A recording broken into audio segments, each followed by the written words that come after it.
In this lecture, we want to continue our discussion of hash tables. Essentially, hash tables have to deal with the problem of collisions, which we discussed in our last lecture. A collision occurs where two keys end up at the same array index, or the same location in the data structure. And so there has to be a way of dealing with two or more elements arriving or set to be stored at the same location. So these two strategies are first probing and then chaining. Probing is also referred to as open addressing. What this means is the actual location of the element to be stored is not fixed and known, but rather can be changed.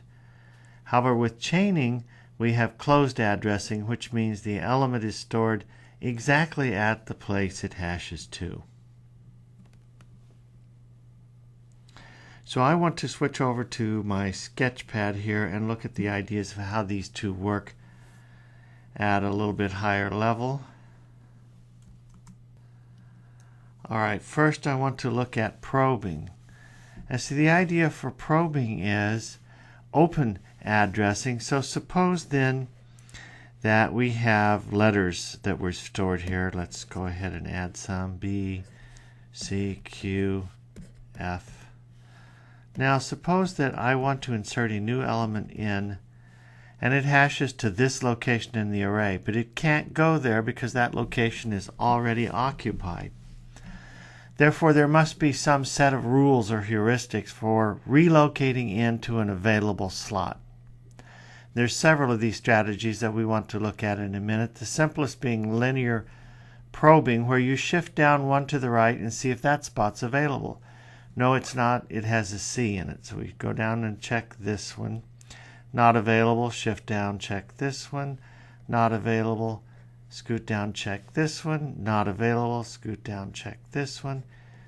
So then we put the N in this location rather than where it was supposed to go here. So for searching operations, if you're looking for the N, you go to the spot N hash to, which is this spot. And since the N isn't there, then you have to move down until you find it. So we have precisely 1, 2, 3, 4 shifts, or 4 cells that we consider as candidates before we find the N. Well, 4 out of however many elements might be in the array or the hash table are not significant. Therefore, this operation remains big O of 1. Now then, the other alternative is chaining. So this strategy is probing. The strategy we want to consider next is chaining, and this is the one that you will generally use to implement projects in CS310. It's far more flexible, and it works better in the case where you have many insertions and deletions. And the idea is a simple one. If this is the spot where the N needs to go, then that's exactly where it does go. The idea is you create an array, but an array of linked lists. So here we have linked lists. This one is empty. This one may have, let's say, 2 elements here. So let's say X and then maybe Q. And then this one may be empty, and this one may be empty. And this one has several elements in it. B, C, Q. And so there's not room. I'm not going to write F. If we're going to insert N, then we insert it right here. The idea being then, if we're going to search for N, we go to exactly the index where the N is supposed to be, and then we call search or find operation on this linked list. So we scan down looking for the N, and then here we find it and return that node. So this is the idea of chaining then, that we have linked lists here rather than single elements. This way we can store multiple elements in one location. And again, this is big O of 1 because in the worst case, you're going to have 3 or perhaps 4 elements in a linked list. And doing 3 or 4 elements to find something in a linked list is certainly acceptable. And it's big O of 1. It's big O of 1 because the size of the linked list is not in any way related to the input size n. That is, the length of this list has nothing to do with how many elements are actually in the hash table, and therefore it is a big O of 1 operation.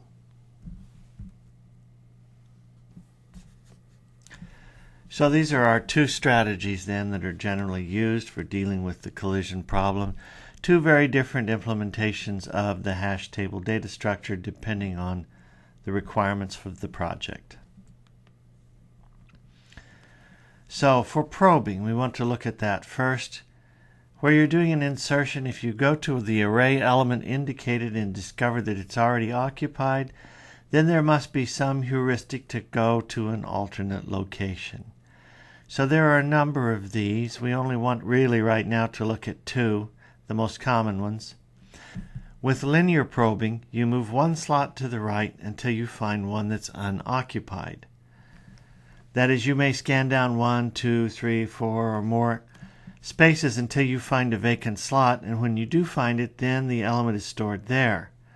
And so when you're doing searching, you follow the same process, and you go until you either find the element or know that it could not be in the hash table. There is a problem with this strategy, though. There is a propensity for hash codes to cause clustering, which we will talk about in just a moment. Clustering is the tendency for keys to group together in the hash table. That is, you may have vast expanses of vacant slots, and then all of the occupied ones are next to each other. So quadratic probing is a way to deal with this. And so what you do is you move down, but not one slot at a time, but in a series where you move one slot down, and then 2, and then 4, and then 8, and so on, until you find a location that is vacant and available, or in the case of searching, till you find what you're looking for or find that it cannot be in the table. Quadratic probing causes these various size jumps, and in these cases the hash table should be a prime number. This is important because if you wrap around with a number that's a power of 2, then you'll hit the same cells over and over again, but you cannot be certain that you will hit every cell in these cases. And so by having a prime number, when you wrap around from the end of the array back to index 0, you will hit a different set of cells. So again, quadratic probing is a strategy to deal with clustering. And this is the tendency for hash codes to end up in the same or close to the same spot. We hope for a perfectly even distribution of the keys, but we really never get that. And it turns out that the keys will tend to group together in certain sections of the array. Quadratic probing does break up these clusters, but secondary clustering may result as a consequence of quadratic probing. So this is an example of what clustering looks like. Here we have an array, but rather than printing array elements, what I have done is printed the number of elements that have hashed to this slot. So for instance, starting here at index 0, it's empty. Here one element goes at index 1, one at 2, one at 3, and so on. Here in this location we have 2 elements that have hashed to these spots. And so you can see the concept of clustering here. Look at the vacants. Where are the zeros? The zeros almost never occur all by themselves, but they are in groups. Here we see the zeros. They're not by themselves, they occur in groups. Similarly, the occupied cells occur in groups. Notice here at the end, this big section of zeros here, and then these with ones. This is actually quite good. The distribution of keys across this hash table is actually very, very good. But here you can clearly see the concept or the idea of clustering, how it occurs and what it means. And so here we see this vast expanse of zeros, but there are other sections that have all elements, ones, even twos. So we're trying to get a more even distribution, and quadratic probing is a way to help with that. Hash tables should always be made larger than the maximum number of entries. That is, we have different sizes we need to keep track of. One is we have the current size. That's the number of elements that are currently stored in the hash table. Two, we have the max size. This is the maximum number of elements that can be inserted in the table. Now we of course have a max size because hash tables are array-based, and the array has a finite size limit. So the max size is the maximum number of elements we're going to allow to be stored in our hash table. The third one we have is table size, and table size should always be made larger than the maximum number of elements the table will contain. About 1/3 larger is a reasonable amount. So for example, if the maximum size of the table is 100,000, then you should make the table size 130,000. And here's the standard formula for setting this.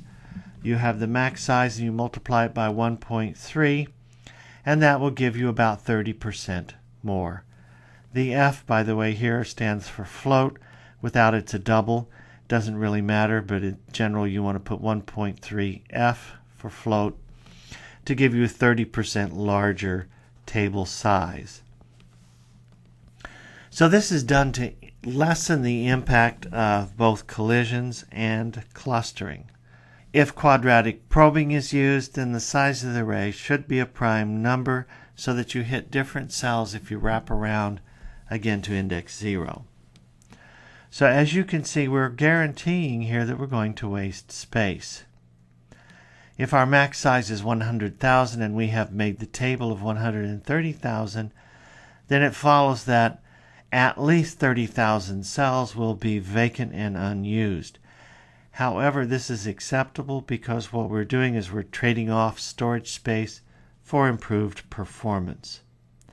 That extra buffer, that extra space, helps when we're trying to figure out how to deal with collisions. We have minimized the impact of collisions by having extra space in the table.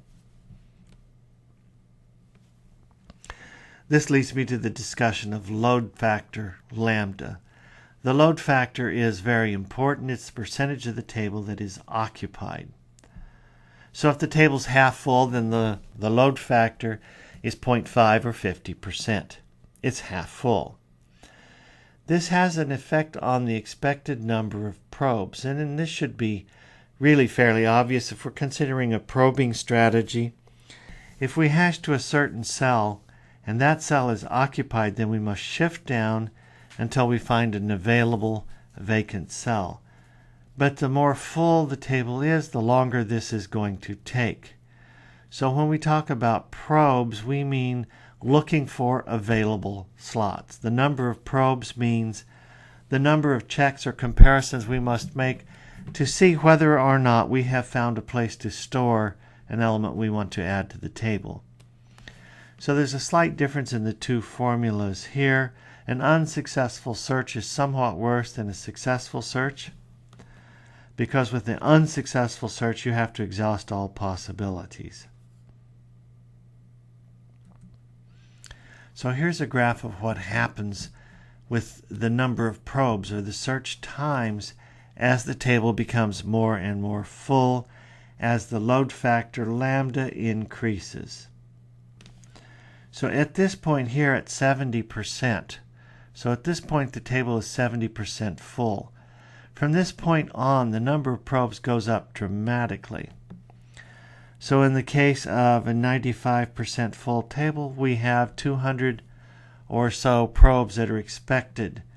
That means if you're searching for an element, you're deleting an element, or you're adding an element, you may have to look at 200 locations before you find the one that's going to work. And so having 200 locations obviously is going to seriously degrade performance.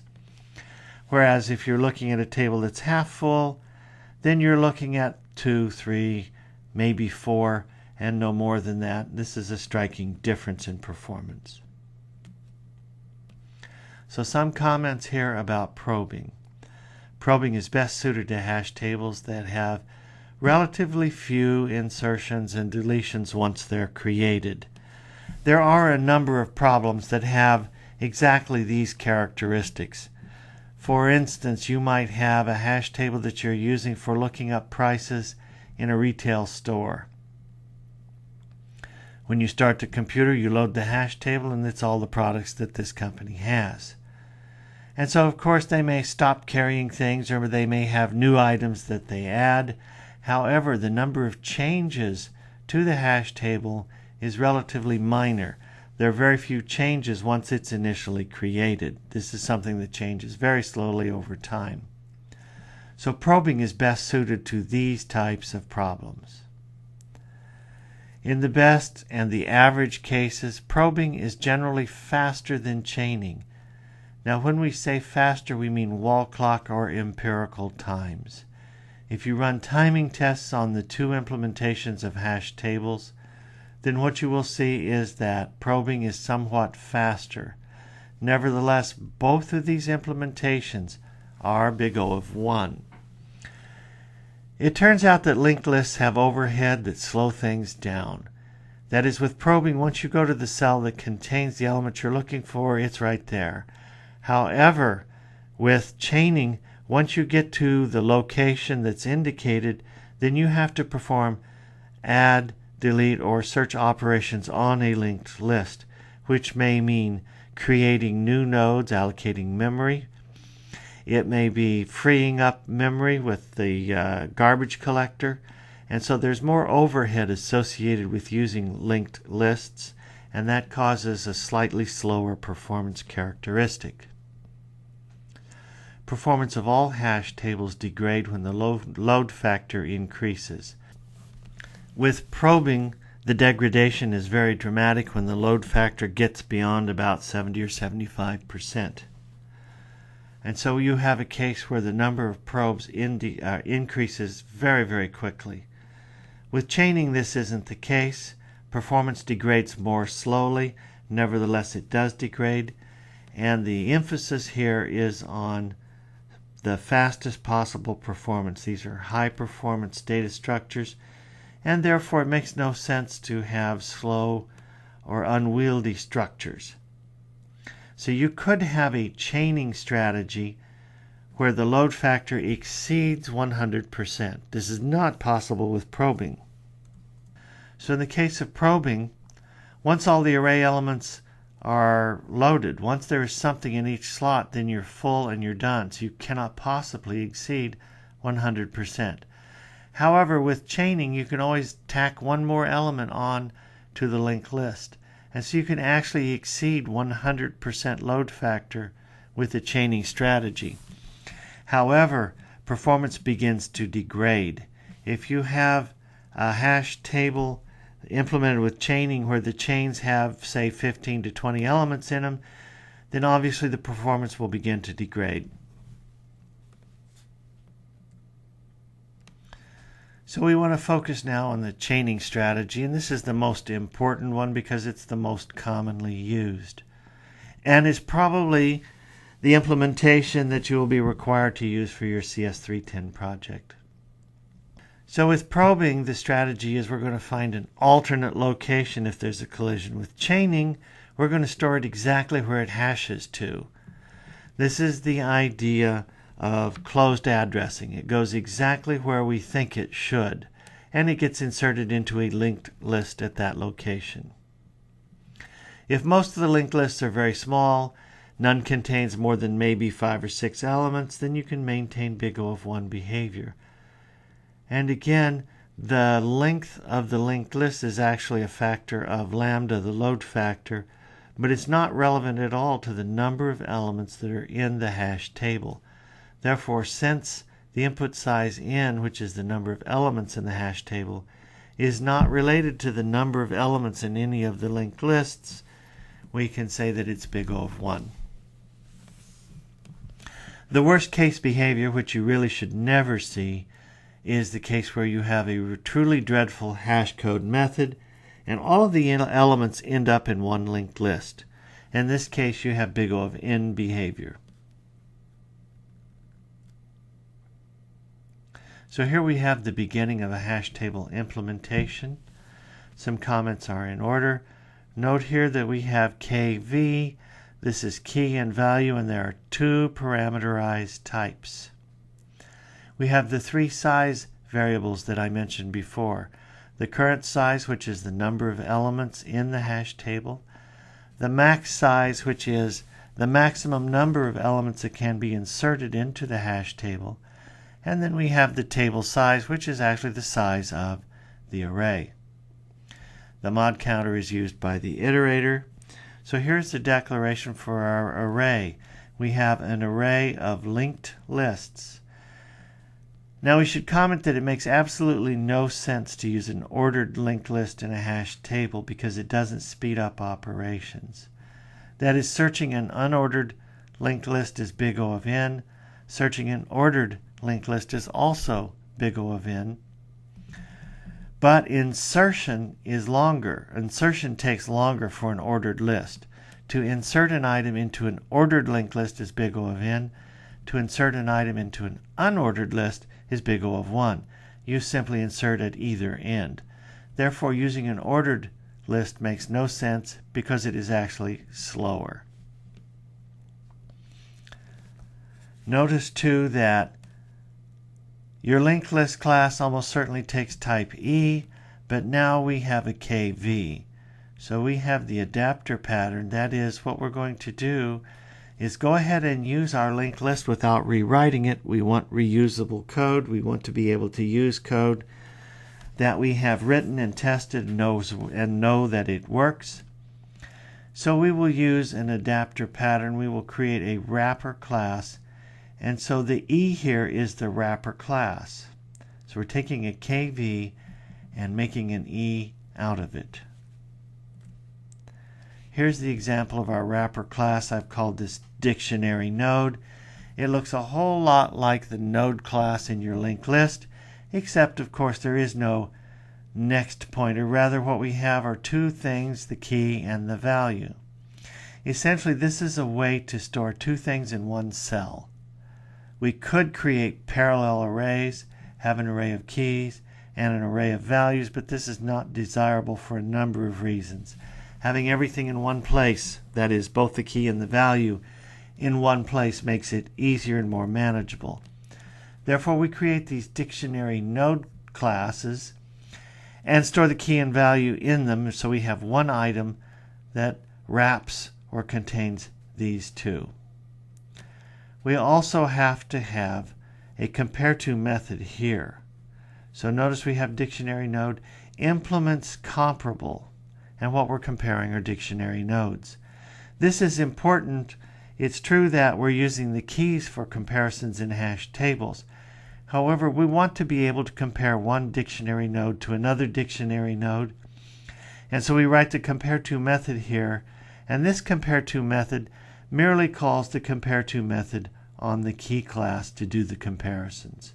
So this allows us to compare instances of dictionary node, and it does so by using the key. Here's the constructor of our hash table. Again, we're initializing current size, max size. The mod counter is for the iterator to make it fail fast. The table size, which is the number of elements in the array, is set to max size times 1.3. Now we create our unordered linked list array. So we have an array of unordered linked lists. Also notice this loop here. It's important to understand this basic principle, and many times beginning students don't quite capture it. And so I want to use the sketchpad for a minute and talk about this because it is an important concept that goes way beyond this particular instance. So we have the declaration of an array of linked lists. This creates a single variable, and we've given it the name list. So it's actually an array. We have unordered linked list and then array brackets list, but this variable is a scalar. There is no array at this point. So then we have the declaration to make the actual array.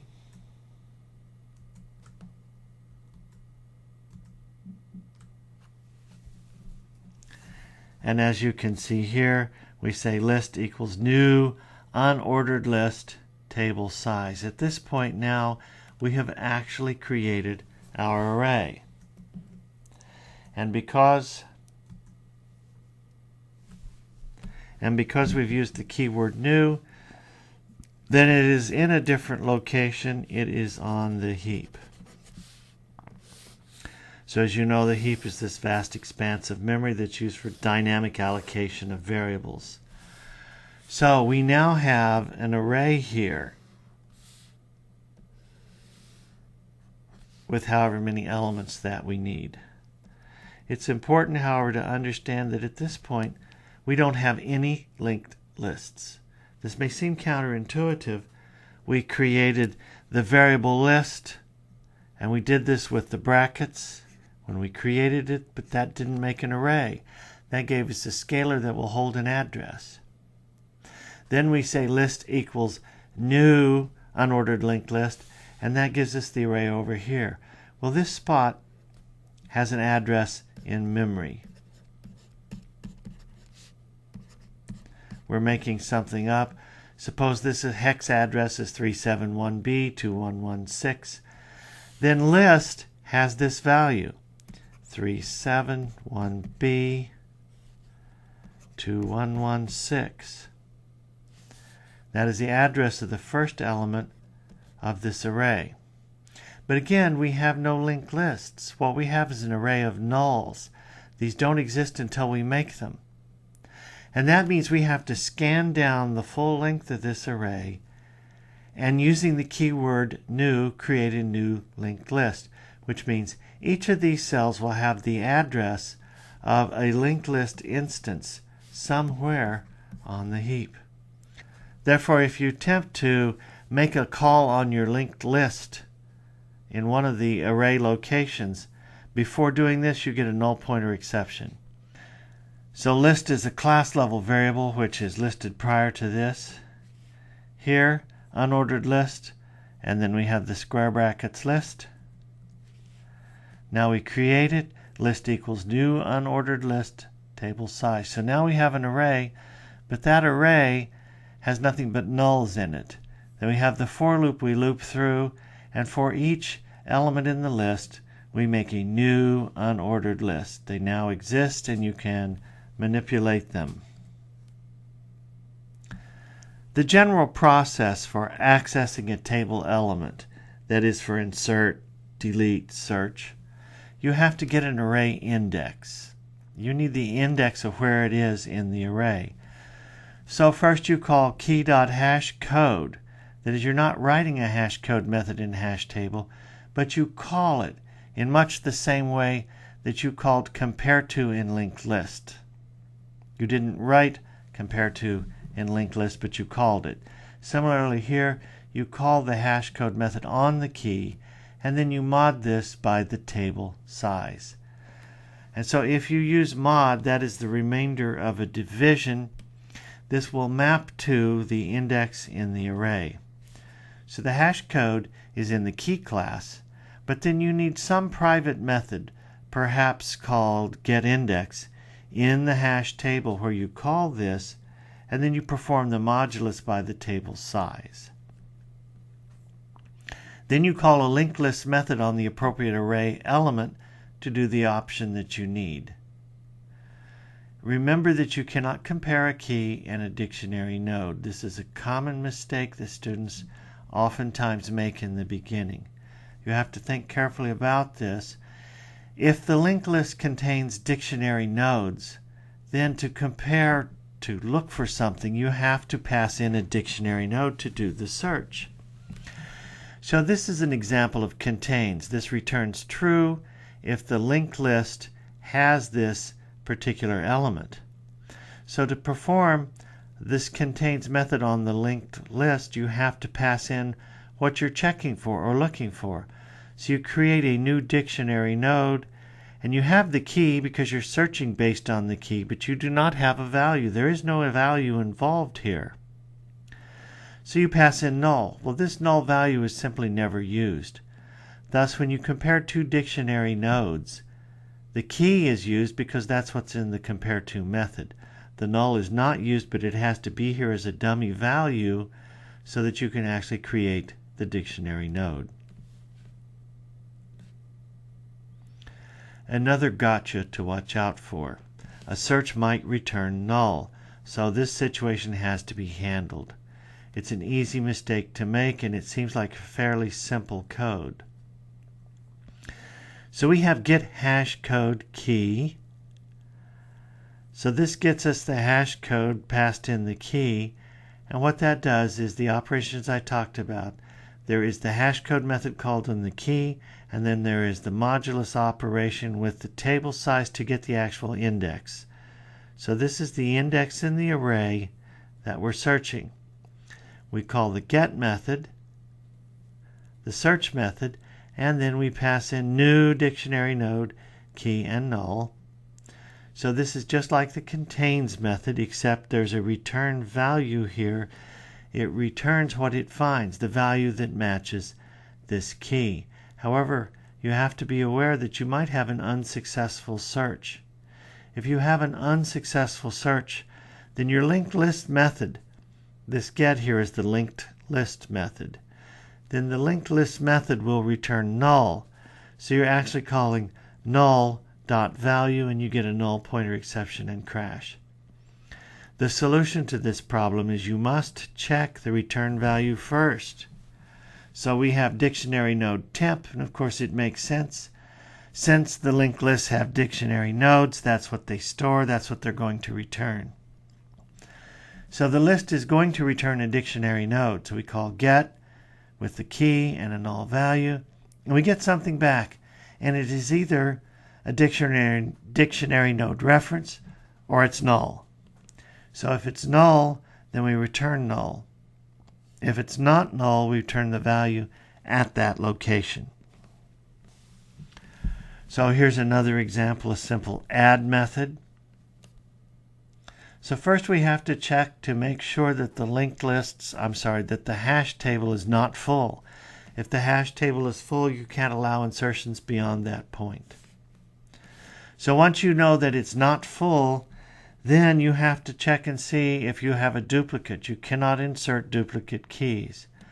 So we get the key, we look it up with the contains method, and if we get back null, then we know that it's a duplicate. So when we get here, we know that the table's not full and that the key is not a duplicate. Then we add a new dictionary node. We use the key and the value to do that. And so notice we have a one-line piece of code here to do the actual insertion. You must never have loops in the add, search, or delete methods in a hash table because these methods must be big O of 1. A word about hash table iterators. We have a new situation with dictionaries now because the iterators are not just a one kind of thing. We have K's and V's. Therefore, we have key iterators and value iterators. So, since we have two distinct iterators, we can't really implement the iterable interface here. And we also generally will have the requirement that the keys will come out in sorted order. This is because the hash tables do not store things in any particular order. They do, but that order actually is defined by the hash code that the key generates. But in terms of sorted or ordered, it is not. And so if you need the keys to come out in order, you're going to have to sort them. I should add then that if you insert or add method to sort to your hash table class, it should go in the iterator, not in the hash table class. That is, the sort goes where you're actually going to use it. It's important to point out the expected order that these iterators will operate with. And so the keys are going to come out in sorted order. So in this case, the keys are integers and the values are brands of cameras. So 1 is a Nikon, 2 is a Canon, 3 is a Leica. So these are the lookup values. So they're sorted on the keys, 1, 2, 3. These guys, of course, are never sorted based on their values. It would be an error to sort these. You do not want Canon first because there's no matching key. So you don't want to leave behind the keys and mess this up. Therefore, these guys are in order. They're actually in sorted order, but they're in order sorted on the keys. So this is the value in which they must come out. So if you get a key iterator and you call next, you're going to get 1, 2, 3. If you call a value iterator and call next, you're going to get Nikon, Canon, and Leica because they're going to come out in the order that corresponds to the key. This is easy, not hard. That is, this requirement that the values come out in the same order as the keys is actually easier to do than not do. Because you have dictionary nodes, the keys and the values are tied together. You sort the array based on the key. And this is easy to do because you have the compare to method in your dictionary node. So you merely sort the dictionary nodes and then take either the key or the value as needed, and they will come out in the proper order. Also, in this case, you have a lot of repeating code. That is, you need to scan through the entire hash table and copy all of the array elements, all of the elements from the linked lists into an array and then sort it. These operations are going to be the same for both the key and the values. And so here you can create a superclass, maybe call it iterator helper, an abstract class, and then inherit from this class for the key and value iterators. So here's an example. Here's an actual implementation that you can look at. Notice that this class is abstract. It's abstract because the next method is not implemented. With the key iterator, you're going to want to return the K. With the value iterator, you're going to return the V. Therefore, you can't know which one you're going to return with next, but the rest of it you can implement. So we've created an array of dictionary nodes. Of course, you can't sort the hash table linked lists. You have no heuristic or no method for sorting linked lists. That wouldn't work in any case. If you were to sort the elements in your hash table, then you would break it. Because when you go to search for things and you go to a given location, if it changes because you've sorted the thing, then your hash table is broken. Therefore, the underlying data structure, the array that holds the linked lists, must be left unchanged. So what you need to do is scan through the entire table and copy elements from the linked lists into an array and then sort that array. Well, it sounds harder than it actually is. Here's the loop to do precisely that. We go for 0 to table size. In other words, we scan down the entire array. And then we have an inner for loop here, but notice this is a for each loop. This calls iterable. That is, it uses the iterable interface in your linked lists. If your linked list doesn't implement iterable, it should. It should because it makes this possible. So the way this works then is at index 0, we go to the linked list at that location. And if there is anything, it gets grabbed, and if there isn't anything, then we just loop back around and go on to 1, and then to 2, and then to 3, and then to 4. And so when we find a linked list that has elements, the iterable interface retrieves these one at a time and stores them in the array. So I want to switch over to the Sketchpad for a minute again to look at this process. So here we have the array, which is our data structure. Here we have linked lists. Maybe this one's empty. This one has 2 elements, let's say, X and W. This one has one element, maybe a B. This one is empty. And this one has 3. So this will be sufficient for our example here. So let's call this P, Q, and S. All right, here's our destination array. This is the iterator array that we're going to use.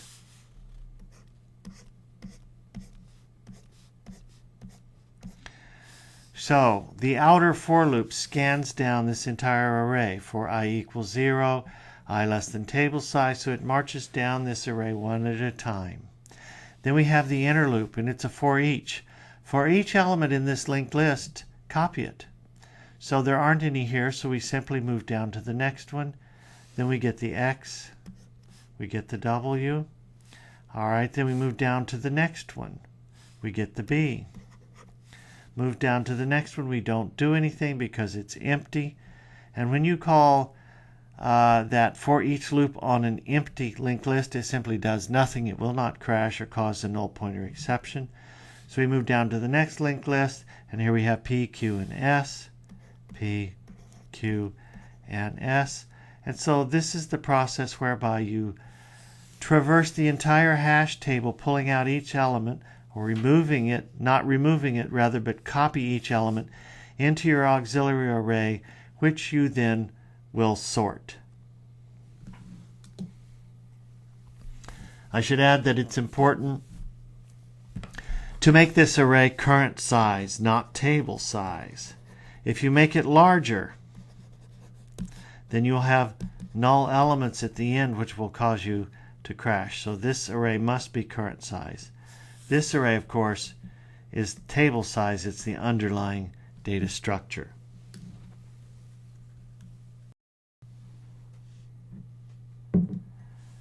So again, we have the abstract class. We have now loaded or filled in our auxiliary array with the dictionary nodes, and then we will need to sort this. So in the sample code here, I have an external class with sort algorithms in it. For your project, you probably won't have this, so you will need to write a sort method. If you do this, then the sort method goes inside this iterator helper class, not in hash table. Just as an aside, it seems to me that using a simple algorithm that's faster than n squared would be the appropriate thing here. So the has next and the remove, these are actually implemented here. That's why this class is abstract. We have one method that is not implemented and must be implemented in the iterators that extend it. So here we have the key iterator helper.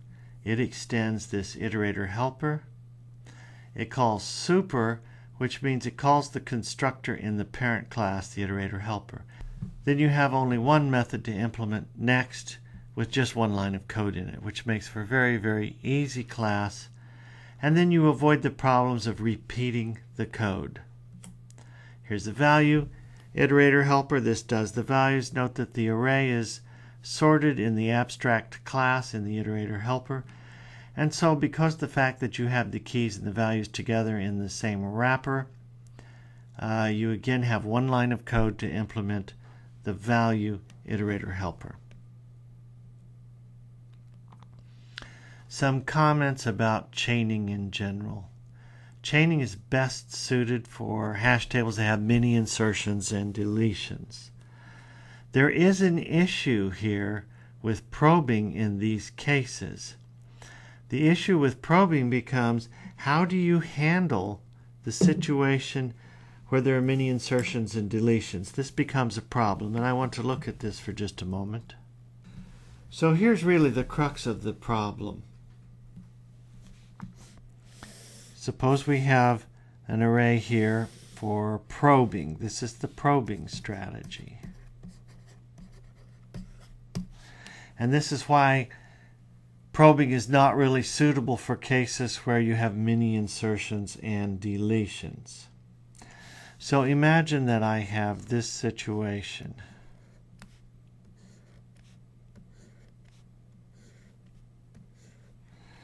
All right, I have elements stored here.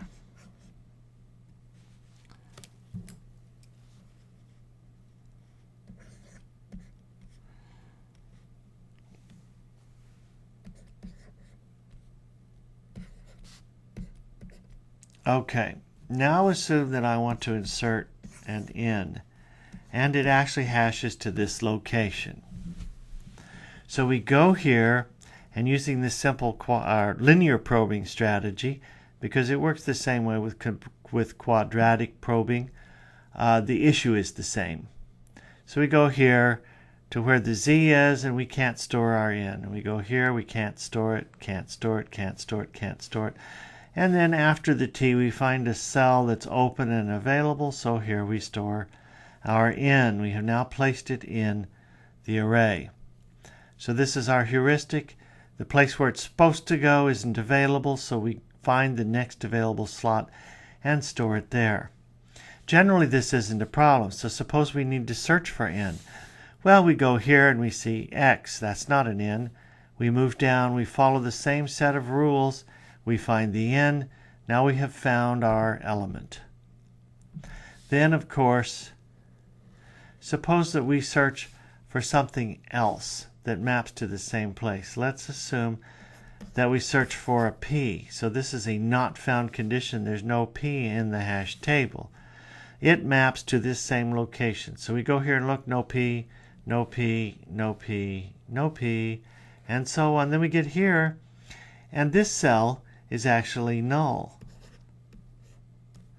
Okay, if there were a P in the table, then it would have to be here, because the null tells me that nothing's been stored there. So I can stop looking. I can say the P is not in the hash table. But this brings up the issue here. Suppose I'm looking for the in, but before I look for the in, I come along and I delete the Q. So the Q is deleted and out of there. So I come to the X and I'm looking for in. So then I go to Z, not an in. I go here, it's null. Okay, does that mean the in is not in the table? Unfortunately, no, it doesn't mean that. Well, in a situation like this, then what do you have to do for an unsuccessful search? That is, if an empty cell is not a sentinel or a marker that tells you you can quit looking, then you have to keep going. So I don't have any information here, so I move down to the R, the S, the T, and then I do find the in here. But for an unsuccessful search, you would have to go all the way to the end of the array and wrap around and come back until you get to your starting point. In other words, you would have to look at exactly n places to see whether or not the element you're searching for is in the linked list. If the table is size 1,000,000, then you're going to do 1,000,000 comparisons before you discover it's not there. This is obviously unacceptable. It needs to be a big O of 1 situation. All right, well, we could tell the difference here because I can have a different flag in this location. So we have states. State 1 is occupied.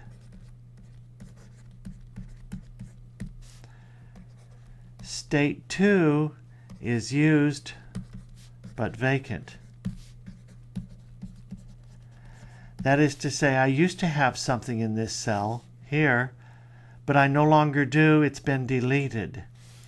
And 3, unused and vacant.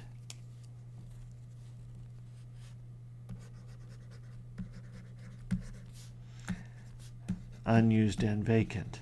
So if I hit a cell that's unused and vacant, then I can stop looking. But if I hit a cell that's been used and vacant, that gives me no information. I have to keep going. So if you have relatively few insertions and deletions in a table that uses probing, then you have a substantial number of cells in this category that have never been used and are vacant. But after you have many insertion and deletions, all of these disappear because they all end up being used, and we have this state. And so all of the unused, unoccupied cells become used but vacant. That is, there was something in there, but it's been deleted, and you can no longer tell if you can stop looking. So again, when I get to a cell like this, it doesn't have an element in it, but it used to. I have no idea whether I can stop or not stop. And so this is the reason why chaining is the preferred strategy for a hash table that has many insertions and deletions, because you don't have this problem with the linked list strategy. It's important that whatever strategy you do use, the add, search, and delete methods must not have any kind of loop. These methods must be big O of 1. Performance is paramount. Reverse lookups are always bad because hash tables are stored based on the keys, not the values. When you have a reverse lookup that is given a value, find the key. This is going to be big O of 1, but it should not be worse. Now the strategy you want in this case is to use the code that we put in the iterator to load the auxiliary array. That is that mechanism for traversing the hash table. You want to use that same mechanism, but you should not use iterators in order to do reverse lookups because the cost is too great. In the best and average cases, chaining is slower than probing because of the overhead associated with linked lists. However, when we say slower, we don't mean complexity. We say slower, we mean empirical or wall clock time.